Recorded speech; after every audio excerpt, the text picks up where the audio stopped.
There have been many instances where fake justice has been doled out to the wrongfully accused, and a perfect example of this would be the tragic execution of 14-year-old George Stinney Jr. Welcome to another episode of Crime Analyst. Today, we'll show you the shocking fate of George Stinney Jr. Don't forget to click on the thumbs up and subscribe buttons. Thank you. The youngest person in the United States of the 20th century to ever be put to death in the electric chair was an African-American 14-year-old named George Junius Stinney Jr. George Stinney, along with his father, George Stinney Sr., mother Amy, brothers John and Charles, and sisters Catherine and Amy, were all part of a segregated community which had the black and white community split in two by a railroad track. The town, typical of small southern towns of the time, had segregated schools and churches for white and black residents. Still, at the mill, men of both races toiled side by side for the D.W. Alderman and Sons Company from the first blow of the mill whistle each morning until the last sent them home at night. Therefore, there was little interaction between them. Stinney's father worked at the town's sawmill, and the family resided in a 3-room house provided by his father's company. Although life wasn't all rainbows and sunshine, they still made an honest living until a dreary incident that would change their lives forever. Just after school on March 22, 1944, Betty June Binnicker, who followed the railroad tracks with her friend, 7-year-old Mary Emma Thames, strolled past the busy lumber mill. They spotted 2 black children ahead.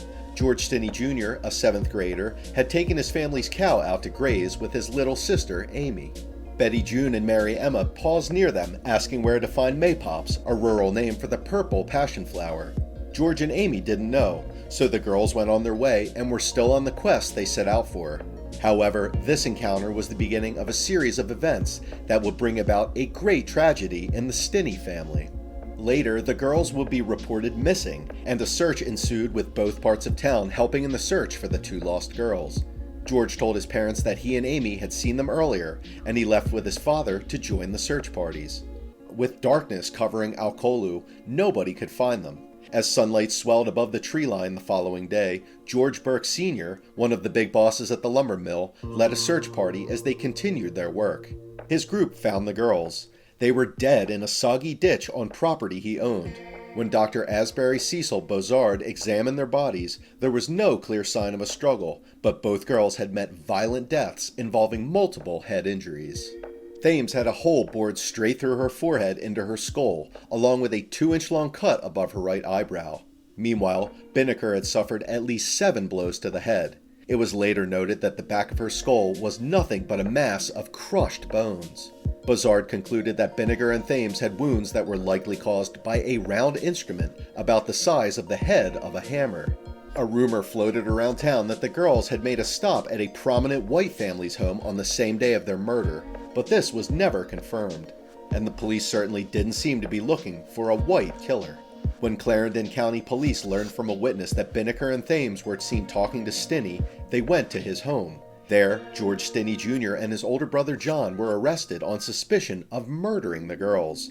The police released John, but George was held in custody and interrogated for hours in a small room without his parents, an attorney, or witnesses. News of the murder spread to Columbia and Charleston, fueled by the vicious nature of the crime, plus another detail. Clarendon Deputy Sheriff H.S. Newman told the papers that within 40 minutes of his arrest, George had confessed to killing the girls.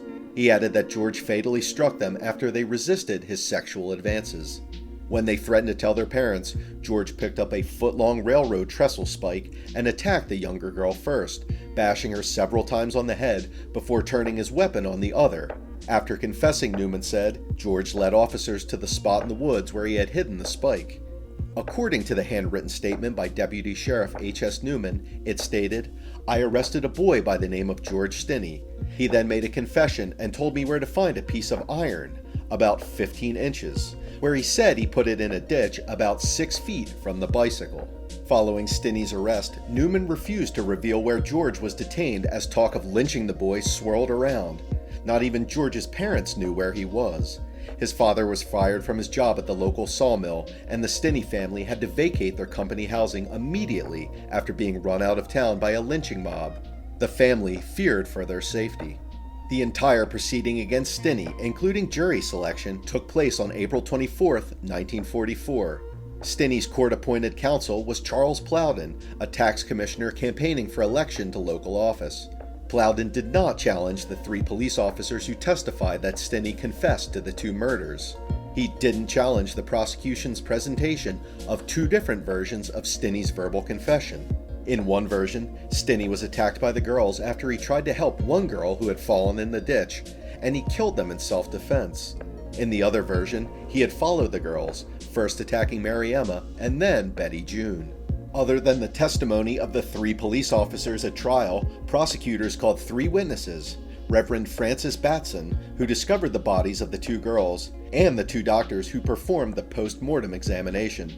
The court allowed discussion of the possibility of rape due to bruising on Binneker's genitalia. Stinney's counsel did not call any witnesses, did not cross-examine witnesses, and offered little or no defense. The trial presentation lasted 2.5 hours. George Burke Sr., who should have been a witness, and a witness only, given he was in the search party that found the girls' bodies, served as a foreman of the coroner's inquest jury. The jury of white men deliberated just 10 minutes before returning with a verdict. Guilty with no recommendation for mercy. Judge P.H. Stoll of Kingstree handed down his sentence immediately: death by electrocution. In Charleston, organizers of the white and black ministerial unions petitioned Governor Olin Johnston to grant George a pardon based on his age and commute his sentence to life imprisonment. Johnston responded with a letter describing in gruesome detail one version of the crime. "I have just talked with the officer who arrested in this case. It may be interesting to know that Stinney killed the smaller girl to rape the larger one. Then he killed the larger girl and raped her dead body. 20 minutes later, he returned and attempted to rape her again, but her body was too cold. All of this, he admitted himself." The governor's decision was final. With no appeal in sight, the execution would move forward. Stinney was executed on June 16, 1944, at 7:30 p.m. He was prepared for execution by electric chair, using a Bible as a booster seat because Stinney was too small for the chair. He was restrained by his arms, legs, and body to the chair. His father was only allowed to approach the electric chair to say his final words to his son, and an officer asked George if he had any last words to say before the execution took place, but he only shook his head. The executioner pulled a strap from the chair and placed it over George's mouth, causing him to break into tears. And he then put the face mask over his face, which did not fit him as he continued sobbing. When the lethal electricity was applied, the mask covering slipped off, revealing tears streaming down Stinney's face. He was buried in an unmarked grave in Crowley. On December 16, 2014, Circuit Court Judge Carmen Mullen vacated Stinney's conviction. She ruled that he had not received a fair trial, as he was not effectively defended, and his Sixth Amendment rights had been violated.